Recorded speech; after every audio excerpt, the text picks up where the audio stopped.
Flick to link, a link to flick.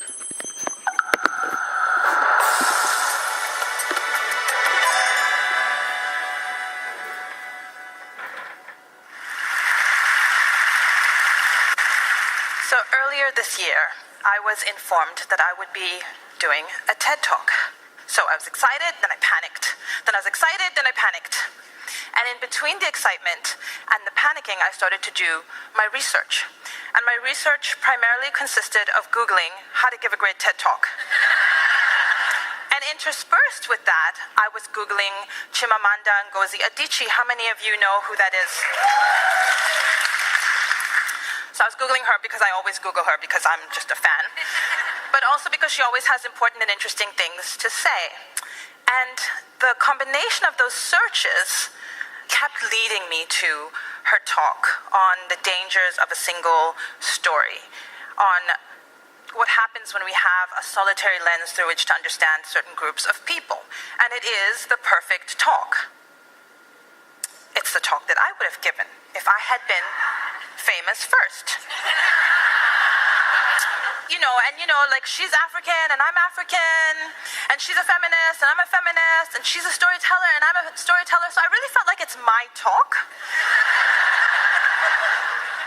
So I decided that I was going to learn how to code, and then I was going to hack the internet, and I would take down all the copies of that talk that existed, and then I would memorize it, and then I would come here and deliver it as if it was my own speech. So that plan was going really well, except the coding part. And then one morning, a few months ago, I woke up to the news that the wife of a certain presidential candidate had given a speech that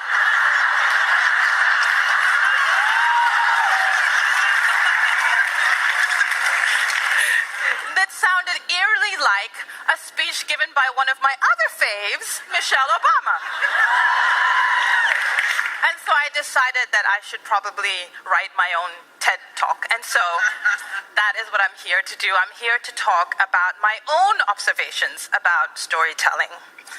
I want to talk to you about the power of stories, of course, but I also want to talk about their limitations, particularly for those of us who are interested in social justice.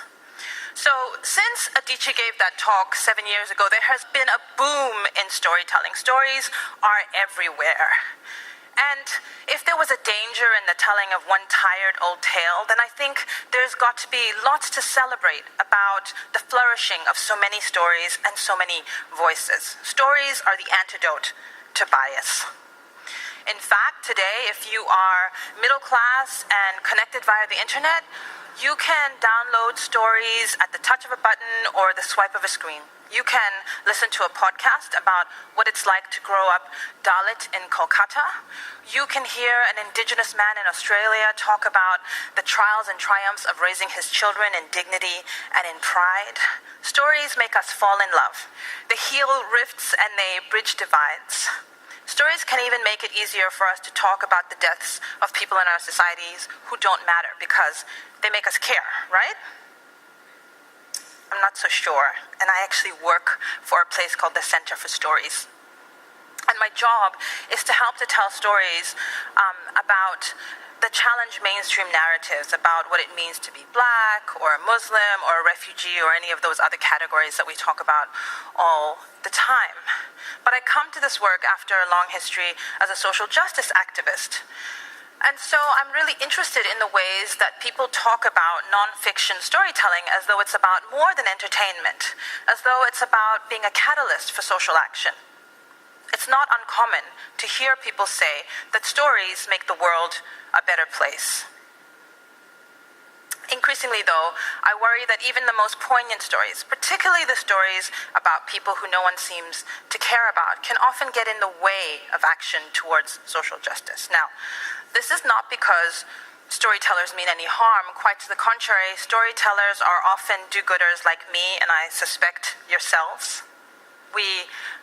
And the audiences of storytellers are often deeply compassionate and empathetic people. Still, good intentions can have unintended consequences. And so I want to propose that stories are not as magical as they seem. So 3, because it's always got to be 3, 3 reasons why I think that stories don't necessarily make the world a better place. Firstly, stories can create an illusion of solidarity. There is nothing like that feel-good factor you get from listening to a fantastic story where you feel like you climbed that mountain, right? Or that you befriended that death row inmate. But you didn't. You haven't done anything. Listening is an important but insufficient step towards social action. Secondly, I think often we are drawn towards characters and protagonists who are likable and human. And this makes sense, of course, right? Because if you like someone, then you care about them. But the inverse is also true. If you don't like someone, then you don't care about them. And if you don't care about them, you don't have to see yourself as having a moral obligation to think about the circumstances that shaped their life. I learned this lesson when I was 14 years old. I learned that actually you don't have to like someone to recognize their wisdom. And you certainly don't have to like someone to take a stand by their side.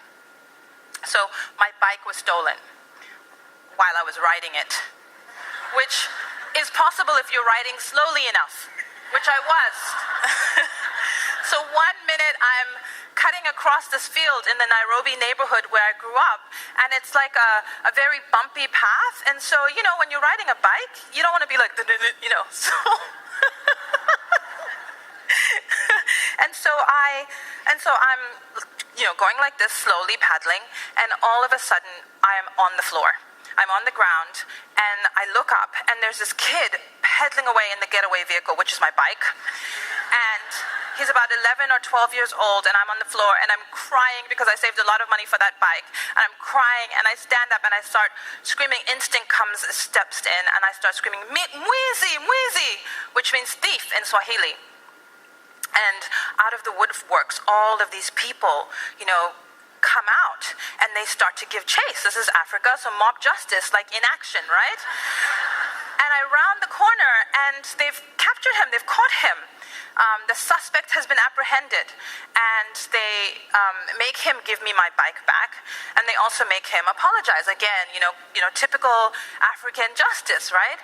And so they make him say sorry, and so we stand there facing each other, and he looks at me, and he says sorry, but he looks at me with this unbridled fury. He is very, very angry. And it is the first time that I have been confronted with someone who doesn't like me simply because of what I represent. He looks at me with this look as if to say, you, with your shiny skin and your bike, you're angry at me? So it was a hard lesson that he didn't like me. But you know what? He was right. I was a middle-class kid living in a poor country. I had a bike, and he barely had food. Sometimes it's the messages that we don't want to hear, the ones that make us want to crawl out of ourselves, that we need to hear the most. For every lovable storyteller who steals your heart, there are hundreds more whose voices are slurred and ragged, who don't get to stand up on a stage dressed in fine clothes like this. There are a million angry boy on a bike stories, and we can't afford to ignore them simply because we don't like their protagonists, or because that's not the kid that we would bring home with us from the orphanage. The third reason that I think that stories don't necessarily make the world a better place is that too often we are so invested in the personal narrative that we forget to look at the bigger picture. And so we applaud someone when they tell us about their feelings of shame, but we don't necessarily link that to oppression. We nod understandingly when someone says they felt small, but we don't link that to discrimination. The most important stories, especially for social justice, are those that do both, that are both personal and allow us to explore and understand the political. But it's not just about the stories we like versus the stories we choose to ignore. Increasingly, we are living in a society where there are larger forces at play, where stories are actually, for many people, beginning to replace the news. Yeah? We live in a time when we're witnessing the decline of facts, when emotions rule and analysis, it's kind of boring, right? Where we value what we feel more than what we actually know. A recent report by the Pew Center on Trends in America indicates that only 10% of young adults under the age of 30, quote, place a lot of trust in the media. Now, this is significant. It means that storytellers are gaining trust at precisely the same moment that many in the media are losing the confidence in the public. This is not a good thing, because while stories are important and they help us to have insights in many ways, we need the media. For my years as a social justice activist, I know very well that we need credible facts from media institutions combined with the powerful voices of storytellers. That's what pushes the needle forward in terms of social justice. In the final analysis, of course, it is justice that makes the world a better place, not stories, right? And so if it is justice that we are after, then I think we mustn't focus on the media or on storytellers. We must focus on audiences, on anyone who has ever turned on a radio or listened to a podcast. And that means all of us. So a few concluding thoughts on what audiences can do to make the world a better place.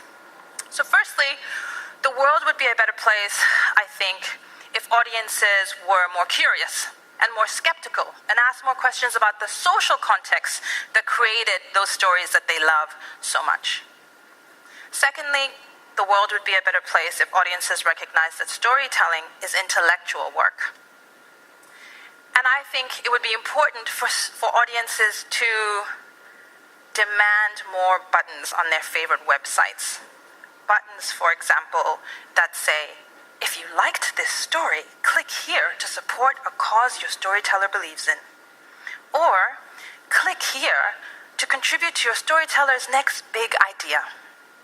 Often we are committed to the platforms, but not necessarily to the storytellers themselves.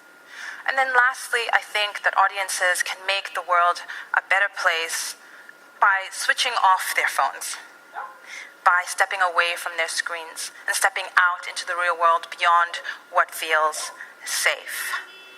Alice Walker has said, "Look closely at the present you are constructing. It should look like the future you are dreaming." Storytellers can help us to dream, but it's up to all of us to have a plan for justice. Thank you.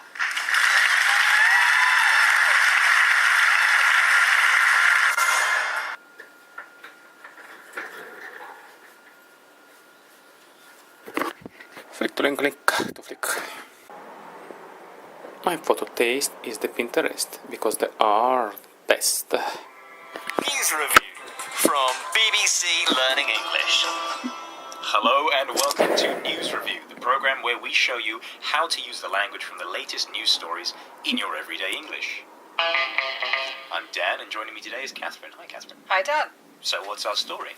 Today's story, Dan, is about two of everyone's most valuable resources. That is money and time. I certainly do not have enough of either. Okay, let's go to this Radio 4 bulletin to hear more.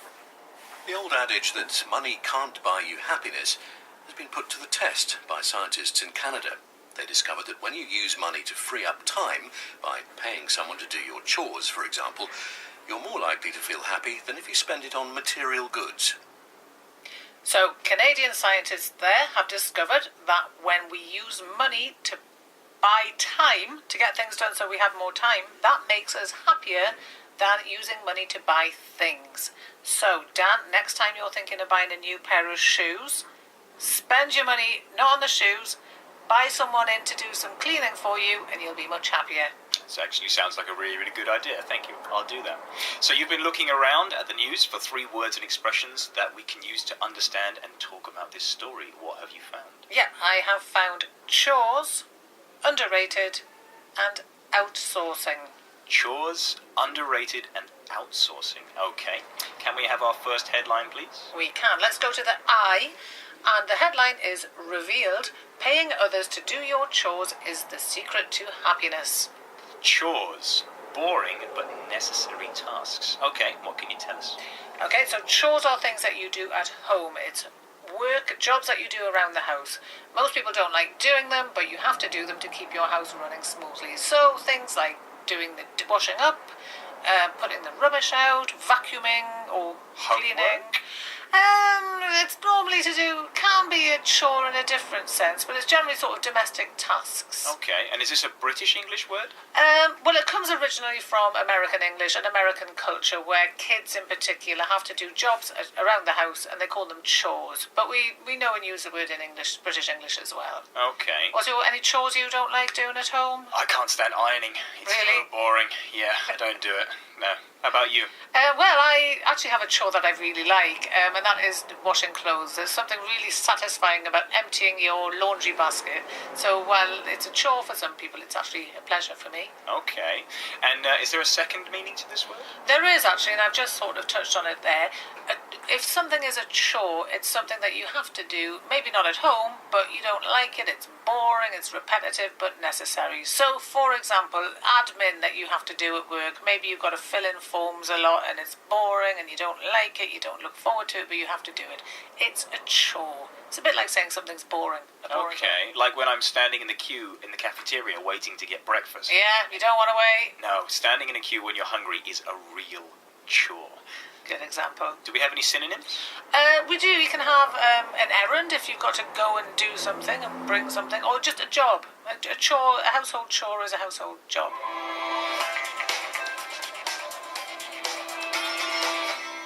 Okay. So before this program becomes a chore for our listeners, let's move on to our second headline. Okay, so let's go to Mike. The headline is, "This is the best, most underrated way to make your money feel worth more according to science." Underrated, not given the high level of approval that it deserves. Exactly that. So if something's really good, but people don't recognise that it's really good, it's underrated. They underrate it. Like Vincent van Gogh. Or Vincent van Gogh, as I often call him. And he was an artist who never sold any work during his life. Nobody bought his paintings, but now if you want a Van Gogh, you have to pay millions for one. So we can say that during his lifetime, Vincent van Gogh was underrated as an artist. Okay, but paying millions and millions and millions for a painting, don't you think that's maybe too much? I think you're trying to say some people think he's overrated. So overrated is the opposite. When we think that something's better than it actually is, we can say it's overrated. Like the latest superfood fads, maybe? Goji berries? So yes, well, I was expecting a lot. Maybe I was expecting too much. I had a bowl of goji berries. I was expecting to feel 10 years younger.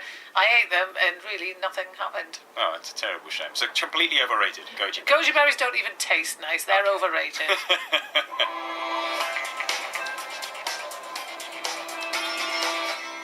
All right, let's have a look at our third headline, please. Okay, so looking at now, the Vancouver Courier, outsourcing chores makes us happier, so why aren't we doing it? Outsourcing, paying someone else to do your tasks for you. Yes, and it comes from the world of business and industry in particular. When a business, for example, clothing sales companies, all the high street shops in the West, most of them sell clothes, but they don't make them. They design them, but they outsource. In other words, they get another factory to make the clothes that they can sell. So it's where you get. We can also use it in maybe in a big office where they have a canteen. The office doesn't actually run the canteen. Another company runs the office canteen. So the office outsources the canteen. Or like a hotel outsourcing the cleaning of its bed sheets to Yeah. a smaller laundry company. Exactly that, yeah. But is this something I can use on a personal level? Would I say, like, I outsourced the cleaning of my house to somebody? Yeah, you could say it, and it would be understandable, but slightly over formal. So you'd be more likely to use it something you'd say like I had the cleaning done, or I had my windows cleaned, something like that. Hang on a minute. To have something done, that's a grammar structure, isn't it? What's it called? It's called the causative, Dan. To have something done or to get something done is a way of saying you got somebody to do something for you. I One of see. your jobs. Have plus the object plus the past participle. You're a grammar teacher. Not just vocabulary, but grammar too on this week's news review. Bargain day. Fantastic.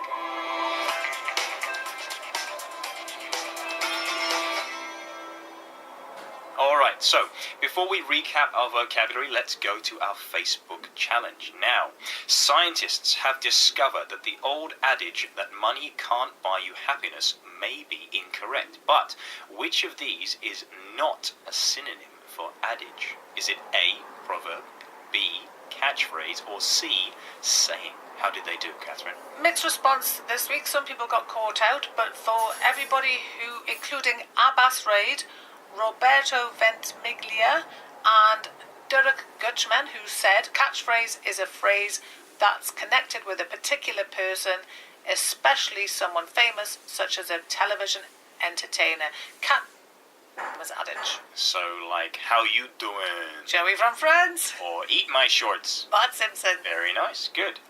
Alright, could you please recap the vocabulary for us? I could. We had chores, which means boring but necessary tasks. Underrated, not given the high level of approval that it deserves.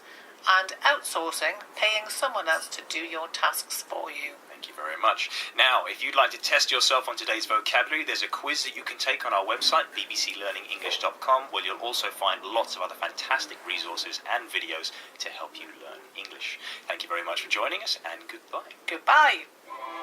News review from BBC Learning English.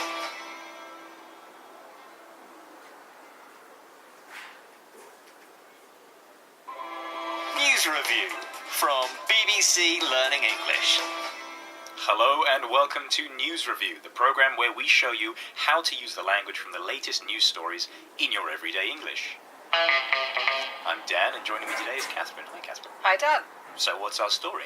Today's story, Dan, is about two of everyone's most valuable resources. That is money and time. I certainly do not have enough of either. Okay, let's go to this Radio 4 bulletin to hear more. The old adage that money can't buy you happiness has been put to the test by scientists in Canada. They discovered that when you use money to free...